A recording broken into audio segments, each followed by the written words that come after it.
Повеќе од една деценија политичарите зборуваат за повторно отворање на граничниот премин Маркова нога во Преспа.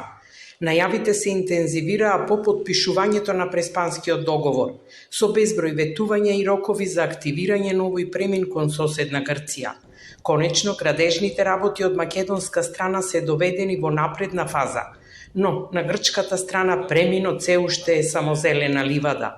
Иако завршувањето на проектот се очекува за 2 години, евроамбасадорот Михалис Рокас е предпазлив и вели дека ова е сепак Балкан. We are extremely pleased to see the progress, and I want to thank everyone involved, and I'm also pretty sure that also from the Greek side things will progress, and our aim is, together with the 2 police stations which are financed via a different program, to be ready by February 2028 as it is foreseen.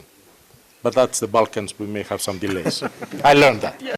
Проектот е финансиран од Европската Унија, а го спроведува УНДП, чии представници, заедно со представници на државните институции, денеска ја посетија Маркова нога за да го видат напредокот на работите. Преминот ќе располага со сообраќајница во должина од 350 метри, со 4 коловозни ленти, по 2 во секој правец, како и со придружни објекти и инфраструктура. Прогресот е околу 60%, меѓутоа кога зборуваме за прогрес, различен е физички прогрес од финансиски прогрес, меѓутоа генерално може да заокружиме на бројка дека е 60%. Се очекува да заврши крај на септември, согласно нашата планирана динамика, и да се надеваме дека ако нема некои дополнителни дали временски услови или било што, дека ќе се оди секако што е планирано.